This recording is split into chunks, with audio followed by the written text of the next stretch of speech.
ഇന്നത്തെ നമ്മുടെ വീഡിയോയിൽ സദ്യ സ്പെഷ്യലായിട്ടുള്ള പൈനാപ്പിൾ പച്ചടിയാണ് കേട്ടോ. ഉണ്ടാക്കിയെടുക്കാനും വളരെ എളുപ്പമാണ്. അപ്പോൾ നമുക്ക് ഈ ഒരു പൈനാപ്പിൾ പച്ചടി എങ്ങനെ തയ്യാറാക്കിയെടുക്കുക എന്നുള്ളത് നോക്കാം. അതിനായിട്ട് ഇതാ പൈനാപ്പിളാണ് ഞാനിവിടെ എടുത്തിട്ടുള്ളത്. നല്ലോണം പഴുത്ത പൈനാപ്പിൾ തന്നെ എടുക്കാനായിട്ട് നോക്കുക കേട്ടോ. എന്നിട്ട് അതിൻ്റെ തൊലിയൊക്കെ കളഞ്ഞിട്ട് ഇതാ ഇതുപോലെ ചെറുതായിട്ടൊന്ന് കട്ട് ചെയ്തെടുക്കണം. ഇനി ഒരു പൈനാപ്പിൾ ഒന്ന് വേവിച്ചെടുക്കണം. അതിന് മുന്നായിട്ട് ഈ ഒരു പൈനാപ്പിളിലേക്ക് മുളക് പൊടി പിന്നെ മഞ്ഞൾപ്പൊടി ആവശ്യത്തിനുള്ള ഉപ്പും കൂടി ചേർത്ത് കൊടുത്തിട്ട് നല്ലോണം മിക്സ് ആക്കി എടുക്കുക കേട്ടോ. ശേഷം അത് നല്ലോണം വേവിച്ചെടുക്കണം. പിന്നെ ഇത് വേവിച്ചെടുക്കുന്ന ടൈമിൽ അതിലേക്ക് എക്സ്ട്രാ വെള്ളം ചേർത്ത് കൊടുക്കേണ്ട ആവശ്യമൊന്നുമില്ല.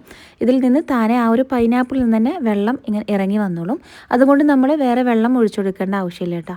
ഇനി ഇതൊന്ന് അടച്ചു വെച്ചിട്ട് ഒന്ന് വേവിച്ചെടുക്കാം.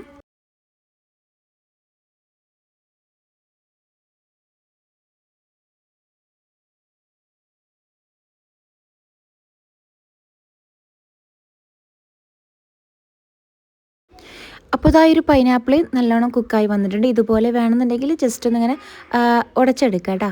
ഇനി ഇതിലേക്കുള്ള അരപ്പൊന്ന് റെഡിയാക്കി എടുക്കാം. അതിനായിട്ട് ഇതാ തേങ്ങ ചിരകിയത് മിക്സ്ഡ് ജാറിലേക്ക് ഇട്ട് കൊടുക്കുന്നുണ്ട്. പിന്നെ അതിൻ്റെ കൂടെ തന്നെ കടുകാണ്. കുറച്ച് കടുക് ചേർത്ത് കൊടുക്കുക. ഒരുപാട് കടുകൊന്നും ചേർത്ത് കൊടുക്കരുത്.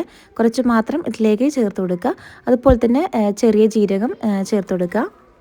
പിന്നെ കുറച്ച് വെള്ളം ഒഴിച്ചു കൊടുത്തിട്ട് പേസ്റ്റ് ഒന്ന് അരച്ചെടുത്താൽ മതി. പേസ്റ്റ് പോലെ അരച്ചെടുക്കരുത്. കാരണം ആ ഒരു കടുകൊക്കെ നല്ലോണം അരഞ്ഞു വന്നാൽ ഭയങ്കര കയ്പ്പായിരിക്കും. അതുകൊണ്ട് തന്നെ കടുക് ചേർത്തുകൊണ്ട് തന്നെ ഒന്ന് അരച്ചെടുത്താൽ മാത്രം മതിയിട്ട്. അല്ലാന്നുണ്ടെങ്കിൽ ആ ഒരു ജീരകവും തേങ്ങയൊക്കെ ഒന്ന് അരച്ചതിന് ശേഷം പിന്നെ അതിലേക്ക് കടുക് ചേർത്ത് കൊടുത്തിട്ട് ഒന്ന് ക്രഷാക്കി എടുത്താലും മതി കേട്ടോ. അങ്ങനെ ചെയ്തെടുക്കാം. ഇനിയിപ്പോൾ ആ ഒരു അരപ്പ് നമുക്ക് ഈ ഒരു പൈനാപ്പിളിലേക്ക് ചേർത്ത് കൊടുക്കാം. എന്നിട്ട് നല്ലോണം മിക്സാക്കി എടുക്കുക കേട്ടോ. ഇനി അതിലേക്ക് നമുക്ക് പച്ചമുളക് ഈ ഒരു ടൈമിലാണ് ചേർത്ത് കൊടുക്കുന്നത്. എത്രത്തോളം പച്ചമുളക് വേണോ അതിനനുസരിച്ച് നിങ്ങൾക്ക് പച്ചമുളക് ചേർത്ത് കൊടുക്കുക കേട്ടോ. നല്ലോണം എരിവൊക്കെ വേണമെന്നുണ്ടെങ്കിൽ അതിനനുസരിച്ച് പച്ചമുളകിൻ്റെ എണ്ണം കൂട്ടിയെടുക്കാം. അപ്പോൾ പച്ചമുളക് ഇതുപോലെ ചെറുതായിട്ട് കട്ട് ചെയ്തിട്ട് അതുകൂടി ചേർത്ത് കൊടുത്തിട്ട് നല്ലോണം ഒന്നുകൂടി ഇതുപോലെ ഒന്ന് തിളപ്പിച്ചെടുക്കുക കേട്ടോ.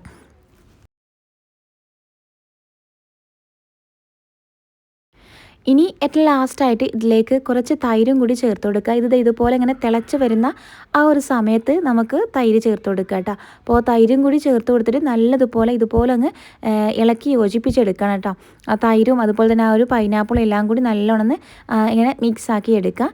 പിന്നെ ഈ ഒരു സമയം ഉപ്പൊക്കെ നോക്കിയിട്ട് വീണ്ടും ഉപ്പ് വേണമെന്നുണ്ടെങ്കിൽ കുറച്ചുകൂടി ഉപ്പ് ചേർത്ത് കൊടുത്തിട്ട് ഉപ്പൊക്കെ പാകാക്കി എടുക്കാവുന്നതാണ്.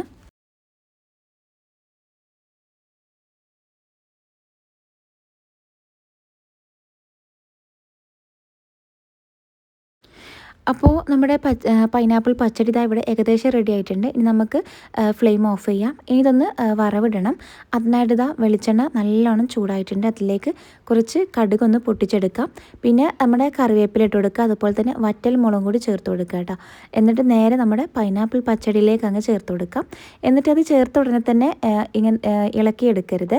കുറച്ച് സമയം വെച്ചിട്ട് കുറച്ച് കഴിഞ്ഞിട്ട് വേണം അതൊന്ന് മിക്സാക്കി എടുക്കാനായിട്ട്. അങ്ങനെ വരുമ്പോൾ നല്ലൊരു ടേസ്റ്റാണ് കേട്ടോ. അപ്പോൾ എന്തായാലും നിങ്ങൾ ചെയ്തെടുക്കുമ്പോൾ ഇങ്ങനെ വറവിടുമ്പോൾ അങ്ങനെ തന്നെ ചെയ്തെടുക്കാനായിട്ട് നോക്കുക. ഇതുപോലെ വറവിട്ടതിന് ശേഷം കുറച്ച് സമയം വെച്ചതിന് ശേഷം വേണം ഒന്ന് ഇളക്കി യോജിപ്പിക്കാനായിട്ട് കേട്ടോ. അപ്പോൾ നമ്മുടെ പൈനാപ്പിൾ പച്ചടി ഇവിടെ റെഡി ആയിട്ടുണ്ട്. നല്ല ടേസ്റ്റാണ്. അപ്പോൾ എന്തായാലും ട്രൈ ചെയ്ത് നോക്കുക. ഈ ഒരു വിഷുവിന് മസ്റ്റായിട്ടും പൈനാപ്പിൾ പച്ചടി ഉണ്ടാക്കി നോക്കുക കേട്ടോ.